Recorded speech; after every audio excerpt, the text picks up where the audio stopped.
विश्व वंदनीय तथागत सम्यक संबुद्ध विश्वरत्न बोधिसत्व डॉक्टर बाबा साहब अम्बेडकर, सदगुरु गुरु रविदास जी, मान्यवर काशीराम जी, इनके विचारों को, इनके प्रतिमाओं को मैं वंदन करता हूँ, नमन करता हूँ। आज सुबह से हम लोग अलग अलग ऑर्गेनाइजेशंस के, अलग अलग संगठनों के लोगों को मिल रहे हैं और कई शेड्यूल में ऐसे भी मीटिंग्स आ जाते हैं जो शेड्यूल में नहीं थी, तो वहाँ पर भी जाना पड़ गया। इसलिए सबसे पहले तो मैं आप सभी लोगों से क्षमा चाहता हूँ कि हम वक्त पर यहाँ नहीं पहुँच पाए। आज इस कार्यक्रम में उपस्थित वंदनीय भंते जी, भंते सुमित रत्न जी, भंते बोधि रत्न जी, जिन्होंने हमें इस पंजाब के दौरे पर आमंत्रित किया है, ऐसे हमारे मैडम चंचल मिल जी और उपस्थित सभी मेरी माताओं को, बहनों को, भाइयों को जय भीम।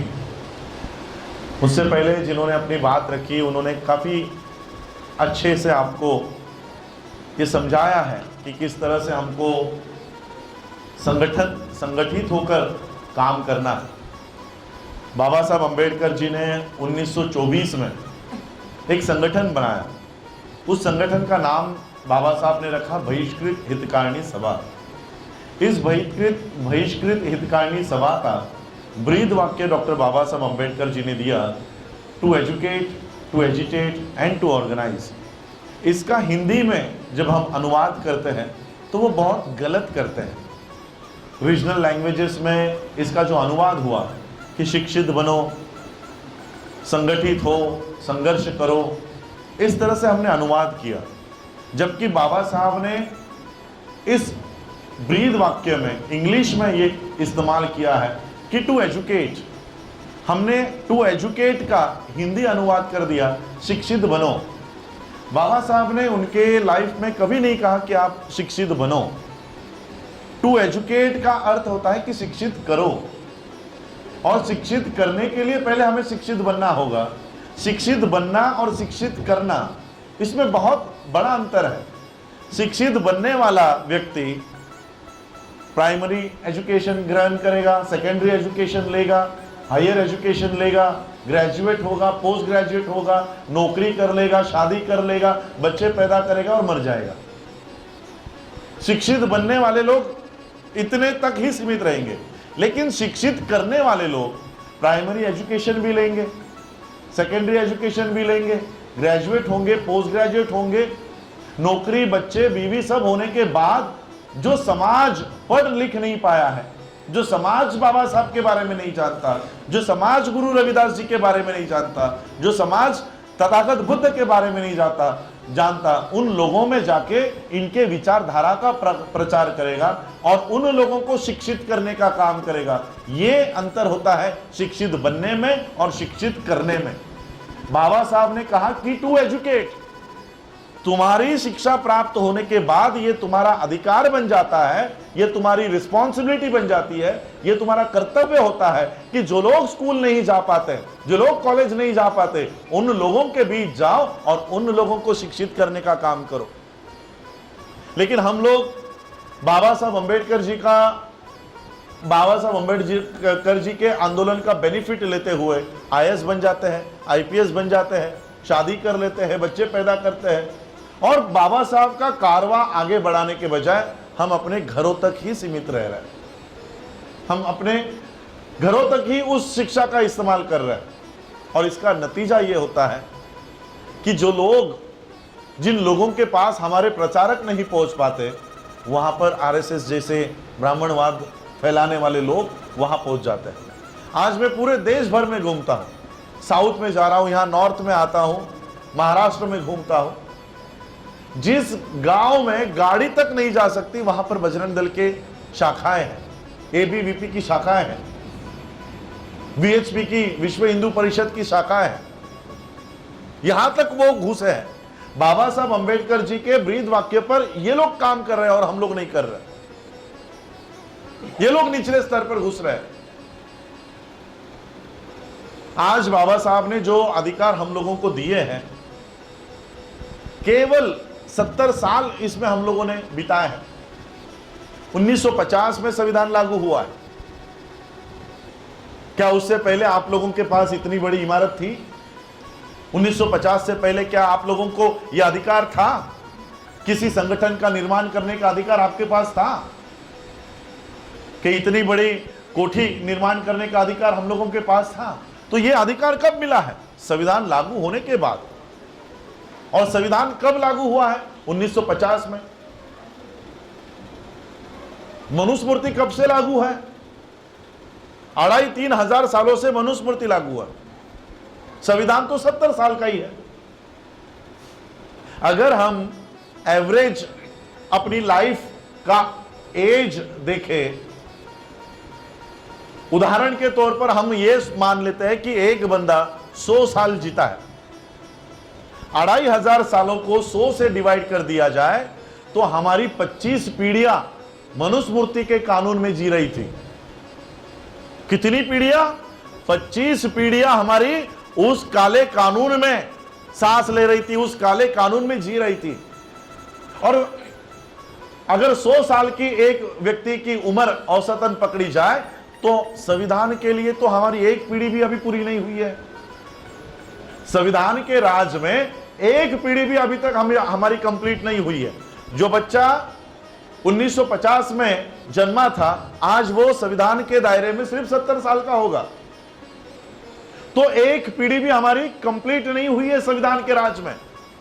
लेकिन 2,500 सालों के संविधान, 2,500 सालों के मनुस्मृति को 70 साल के संविधान से डर लगने लग गया है। 2,500 सालों से मनुस्मृति चली आ रही है। आपने हमको गुलाम बनाए रखा, शूद्र बनाए रखा। 2,500 सालों के मनुस्मृति को 70 साल के संविधान से क्यों डर लगना है? वो इसलिए डर लग रहा है, मैं फिर से वो अभी इसके पहले मैंने जहां पर गुरु रविदास जी के गुरु घर में जो बात रखी वो यहां पर रखना चाहता हूं। क्यों डर लगता है इन लोगों को? संविधान से ऐसा क्या इन लोगों को दिक्कत है? संविधान से ऐसी क्या प्रॉब्लम है इनको? संविधान जलाया गया 2018 में, आप लोगों ने देखा। ऐसा क्या है वो किताब में कि सभी लोग संविधान को हटाने की बात कर रहे हैं? जो लोग ब्राह्मणी व्यवस्था में बिलीव करते हैं, विश्वास करते हैं, उनको संविधान से दिक्कत क्यों है?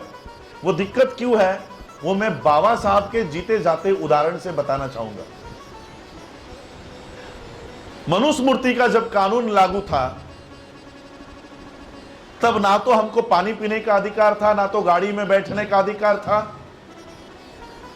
बाबा साहब के पिताजी उस समय अंग्रेजों का जब शासन आया तब अंग्रेजों ने सबसे पहली बार मनुस्मृति के कानून का उल्लंघन किया।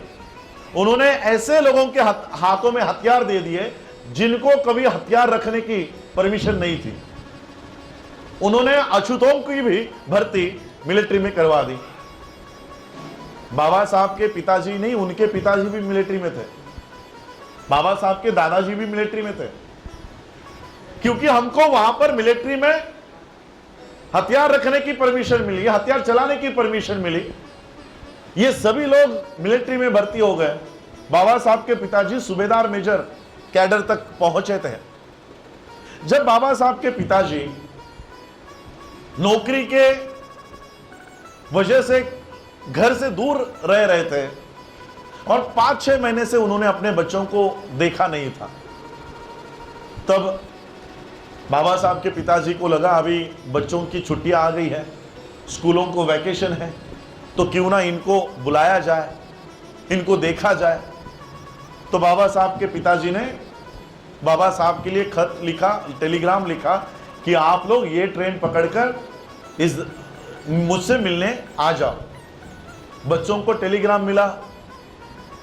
बाबा साहब के पिताजी ने बच्चों को कहा था कि जिस दिन तुम लोग निकलोगे, कौन से ट्रेन से आ रहे हो, कौन से तारीख को आ रहे हो, ये टेलीग्राम करके मुझे बता देना, तो मैं किसी को भेजकर तुम्हें स्टेशन से बुलवा लूंगा। अब बच्चों ने टेलीग्राम किया और वो बाबा साहब के पिताजी को मिला ही नहीं। अब बच्चे निकल गए, बाबा साहब अपने पिता को मिलने के लिए निकल गए, ट्रेन में बैठ गए।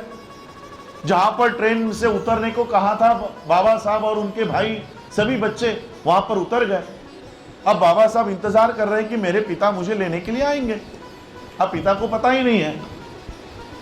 ट्रेन आकर चली गई, सभी लोग अपने अपने जगह चले गए, बच्चे वहीं पर इंतजार कर रहे थे अपने पिता का। सभी लोग जाने के बाद स्टेशन मास्टर ने देखा ये बच्चे अच्छे घर के लग रहे हैं, अच्छे कपड़े पहने हुए हैं, तो वो स्टेशन मास्टर बच्चों के करीब आया, बच्चों से पूछा कहाँ जाना है। तो बाबा साहब ने कहा कि मेरे पिताजी मिलिट्री में बड़े अफसर हैं और उन्होंने हमको मिलने के लिए बुलाया है, इस पते पर हमको जाना है। तो उस स्टेशन मास्टर ने बगल में ही जो बैलगाड़ी खड़ी थी उस बैलगाड़ी वाले को बुलाया और कहा कि देखो ये बड़े अफसर के बच्चे हैं, इनको इनके पते पर छोड़ कर आओ। तो वो बैलगाड़ी वाले ने सभी बच्चों को गाड़ी में बिठाया और वो बैलगाड़ी बाबा साहब के पिताजी जहां पर ठहरे हुए थे वहां के लिए निकल पड़ी। थोड़ी देर में बैलगाड़ी वाला बाबा साहब से बात करने लग गया कि आपका नाम क्या है, कौन से गांव से आए हो, आप लोगों की जाति क्या है। और बात करते करते बाबा साहब किस जाति के हैं इसका पता उसने लगा लिया। जैसे ही बैलगाड़ी वाले को पता चला कि ये अछूतों के बच्चे हैं, निचले जाति के बच्चे हैं, उस बैलगाड़ी वाले ने बैलगाड़ी रोकी और सभी बच्चों को गालियां देकर नीचे उतारा कि तुम अछूतों के बच्चे मेरे गाड़ी में बैठे कैसे, मुझे लगा तुम लोग ब्राह्मणों के बच्चे हो, अभी के अभी मेरे गाड़ी से नीचे उतर जाओ। सभी बच्चे नीचे उतर गए। बाबा साहब ने कहा ये ज्यादा पैसे ले लो लेकिन हमें हमारे पिता के यहाँ छोड़ दो। ज्यादा पैसे के लालच में बैलगाड़ी वाले ने कहा कि ठीक है, लेकिन तुम अछूतों के बच्चे हो इसलिए मेरे बैलगाड़ी में बैठ नहीं सकते, मेरे बैलगाड़ी में बैठ नहीं सकते। उस समय मनुस्मृति का कानून था। बाबा साहब अंबेडकर कई किलोमीटर उस बैलगाड़ी के पीछे चलते चलते चलते चलते गए। थोड़ी देर में उन्हें प्यास लग गई। बाबा साहब ने कहा कि आपके पास जो पानी है वो थोड़ा सा पानी मुझे दीजिए, मुझे बहुत प्यास लगी है। बैलगाड़ी वाले ने कहा कि मैं अपना पानी तुम्हें नहीं पिला सकता, आगे अगर कोई तालाब आता है, कोई नदी आती है तो वहां पर मैं गाड़ी रोक लूंगा, वहां पर पानी पीकर आ जाना। बहुत देर हो गई, कोई नदी नहीं आ रही, कोई तालाब नहीं आ रहा। थोड़ी देर में उस बैलगाड़ी वाले को कुछ थोड़ा पानी दिखाई दिया। उसने गाड़ी रोकी और वो बच्चे पानी पीने के लिए दौड़ पड़े। बाबा साहब जैसे ही वो पानी के करीब पहुंचे उन्होंने देखा यहाँ पर तो पानी है ही नहीं, ये तो कीचड़ है, इसमें पानी है ही नहीं। वो कीचड़ को हटा हटा कर बाबा साहब ने वो गंदा पानी झुककर बाबा साहब ने वो गंदा पानी पिया, मिट्टी का पानी पिया। बाबा साहब के सारे कपड़े खराब हो गए, मुंह पर मिट्टी कीचड़ लग गया और फिर वो अपने पिता को मिलने के लिए फिर चलते चलते पैदल निकल पड़े। थोड़ी देर में वो अपने पिता के पास पहुंचे। बाबा साहब दौड़कर अपने पिता को उन्होंने गले लगा लिया और बाबा साहब के पिता ने देखा कि ये मेरे बच्चों की क्या हालत हो गई है, इनके कपड़े गंदे कैसे हो गए, इनके चेहरे गंदे कैसे हो गए, क्या हुआ होगा उनके साथ। बाबा साहब ने रोते रोते अपने पिताजी से कहा कि क्यों हमारे साथ ऐसा बर्ताव किया जाता है, क्यों मुझे गाड़ी में बैठने नहीं दिया गया, क्यों मुझे पानी पीने का अधिकार नहीं है। बाबा साहब के पिताजी ने कहा कि इसी परिस्थिति को तुम्हें बदलना है। जिस मनुस्मृति के कानून में आपको बैलगाड़ी से भी उतार दिया जाता था, बैलगाड़ी में भी बैठने का अधिकार नहीं था, पानी पीने का अधिकार नहीं था, इसी मनुस्मृति के कानून को बाबा साहब ने 26 नवंबर 1949 को संविधान देकर इस कानून को हटा दिया। आर्टिकल 13 कभी गौर से पढ़ो। आर्टिकल 13 में बाबा साहब लिखते हैं कि आज से यह संविधान जिस दिन से लागू होगा उस दिन से इस देश में जितने भी कानून है, जितने भी परंपरा है, जितने भी रीति रिवाज है, वो आज से मैं शून्य घोषित करता हूं। एक लाइन में बाबा साहब ने 2500 सालों की मनुस्मृति को हटा दिया, खत्म कर दिया। जिन बाबा साहब को कीचड़ का पानी पीने के लिए इस मनुस्मृति ने मजबूर कर दिया था, उन्हीं बाबा साहब ने इस देश को संविधान दिया और संविधान में हमारी क्या व्यवस्था आ गई है कि बिस्लरी का पानी आज हम पी रहे हैं। मनुस्मृति हमें कीचड़ का पानी पीने के लिए मजबूर करती है और संविधान हमको बिस्लरी का पानी दे रहा है। मनुस्मृति हमें बैलगाड़ी में बैठने का अधिकार नहीं देती और संविधान हमें हवाई जहाज उड़ाने का अधिकार देता है। यही दिक्कत है। जिस मनुस्मृति में तुम लोग बैलगाड़ी में बैठने के काबिल नहीं थे, उस संविधान ने तुमको हवाई जहाज हाथ में दे दिया। इसलिए यह संविधान उनको चुभता है, उनके आंखों में चुभता है। वो उनका काम बहुत ही प्रामाणिकता से कर रहे हैं, लेकिन क्या हम हमारा काम प्रामाणिकता से कर रहे हैं?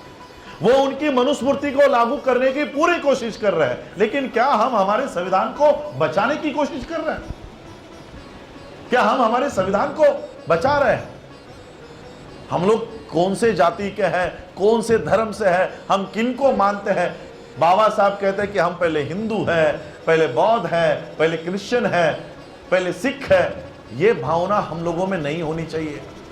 हम लोगों में यह भावना होनी चाहिए कि हम इस देश के नागरिक हैं, हम पहले भारतीय हैं और अंतिमता भी भारतीय है, और यह भावना लोगों में जागनी चाहिए। लेकिन आज हमको भारतीयत्व कहीं दिखाई नहीं देता। भारतीयत्व छोड़ो, हम सभी लोग अपनी अपनी जातियों को मजबूत करते जा रहे हैं। तुम ग्रेट चमार हो तो क्या मैं कम हूं? मैं ग्रेट वाल्मीकि हूं। तुम ग्रेट वाल्मीकि हो तो मैं कम हूं? मैं रॉयल रविदासिया हूं। हम सभी लोग एक दूसरे को नीचा दिखाकर ऊपर उठने की कोशिश कर रहे हैं। इसलिए बाबा साहब ने हम लोगों को कहा कि हम जितने भी बहुजन हैं, जितने भी लोग संविधान का इस्तेमाल कर रहे हैं, संविधान का बेनिफिट ले रहे हैं, उन सभी लोगों को इकट्ठा करना चाहिए। उन सभी लोगों को एक होना चाहिए। उन सभी बहुजनों को एक होना होगा, चाहे वो किसी भी कम्युनिटी के हो, किसी भी धर्म के लोग हो, चाहे वो सिख हो, क्रिश्चियन हो, मुस्लिम हो, बौद्ध हो। हम सभी लोगों को एक कॉमन एजेंडा के लिए एक होना होगा, क्योंकि बहुत ही मुश्किल से हमको ये अधिकार मिले हैं।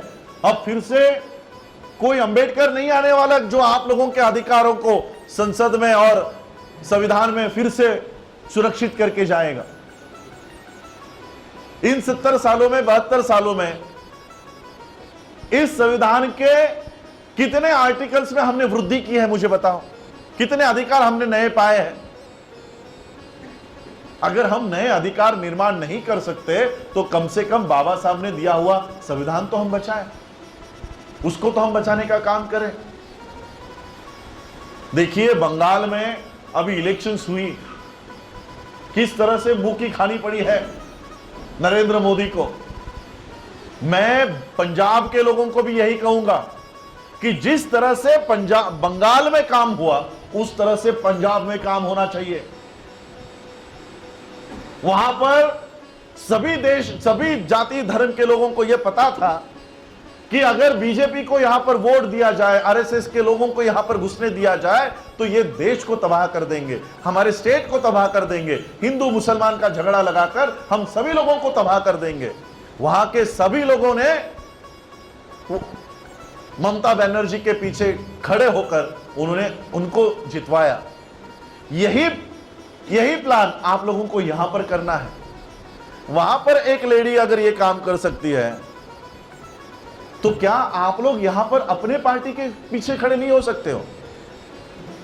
हमारे ही वोट हम लोग कभी कांग्रेस को देकर आ जाते हैं, कभी बीजेपी को देकर आ जाते हैं, कभी आम आदमी पार्टी को देकर आ जाते हैं। मुझे बताओ, इन पार्टियों के जो डिसीजन मेकर है, कोई भी बहुजनों का है डिसीजन मेकिंग में? छोटे मोटे राज्यसभा वाले नहीं, जो डिसीजन लेने की ताकत है इन पार्टियों के नेता में, क्या कोई भी बहुजनों का है? तो अगर इन पार्टियों में हमारी रिप्रेजेंटेशन नहीं है, तो ये पार्टी हमारी नहीं है। बहुजनों की जो बात कर रहा है आज नेशनल लेवल पे, मैं दरअसल पॉलिटिक्स की बातें नहीं करता हूं, मैं सोशल मूवमेंट, रिलीजियस मूवमेंट पे बिलीव करता हूं, लेकिन फिर भी आज जो विषय निकला है, तो जिस तरह से वहां पर ममता बनर्जी के साथ लोग खड़े हो गए, क्या हम पंजाब में बहन मायावती जी के पीछे खड़े होकर उनके हाथ मजबूत नहीं कर सकते?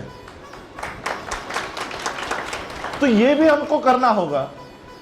अपने वोट्स डिवाइड मत करो। एक तो ऑलरेडी तुम लोग बहुत कम संख्या में है, अल्पसंख्यक हो,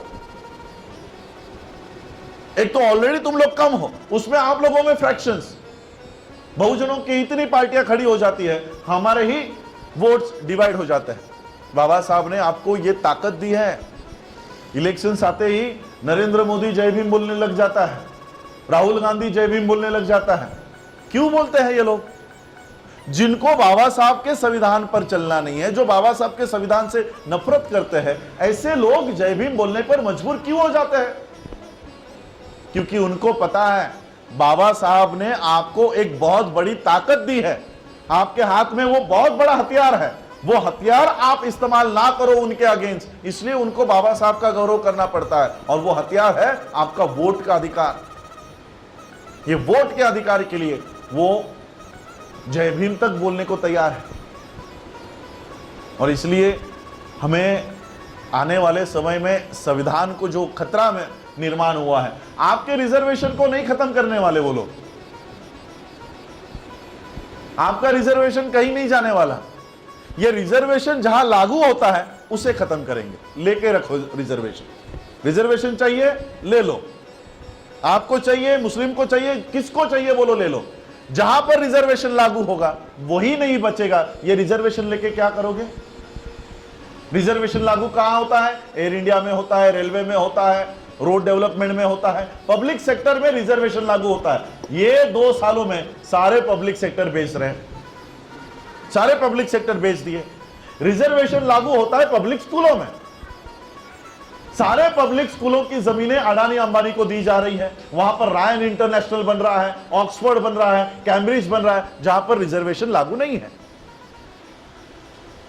शिक्षा का रिजर्वेशन होने के बावजूद किसी काम का नहीं, नौकरियों का रिजर्वेशन होने के बावजूद किसी काम का नहीं होगा। और इसलिए जो लोग इन 70 सालों में IAS IPS बन गए थे, बड़े बड़े ऑफिसर, क्लास 1 ऑफिसर बन गए हैं, डॉक्टर इंजीनियर बन गए, आने वाले 5 सालों में क्या वो नई जनरेशन को ये सब फैसिलिटीज दिलवा पाएंगे? इसलिए यह हमारा कर्तव्य होना चाहिए, जो बाबा साहब ने हमको अधिकार दिए हैं उसको बचाया जाए। बाबा साहब ने जिस एजुकेशन के वजह से आज हम लोग ये सब काम कर रहे हैं, हमारा ये प्राइम रिस्पॉन्सिबिलिटी है कि हम लोग लोगों तक जाए, उनको शिक्षित करें, उन लोगों तक ये बातें लेकर जाए। गुरु रविदास जी का क्या कहना है, बाबा साहब का क्या कहना है, तथागत बुद्ध का क्या कहना है, ये सब बातें वहां पर समझाए, लोगों में जाए, लोगों को जोड़े। चाहे किसी धर्म के हो, चाहे किसी सेक्ट को मानते हो, हम लोगों को एक होकर बाबा साहब के हक और अधिकार को बचाने के लिए एक होना पड़ेगा। क्योंकि हमें और दिन भर में और कई सारे सभाएं हैं, बंते जी को भी हमें सुनना है, इसलिए मैं अधिक यहाँ पर भाष्य नहीं करूँगा। आप लोगों ने मुझे यहाँ पर बुलाया, मुझे अपनी बात रखने का मौका दिया, इसलिए मैं आयोजकों का बहुत बहुत आभार व्यक्त करता हूँ। आप लोगों ने मुझे सुना, उसके लिए आप सभी लोगों का धन्यवाद। जय भीम, जय भारत, जय बुद्ध।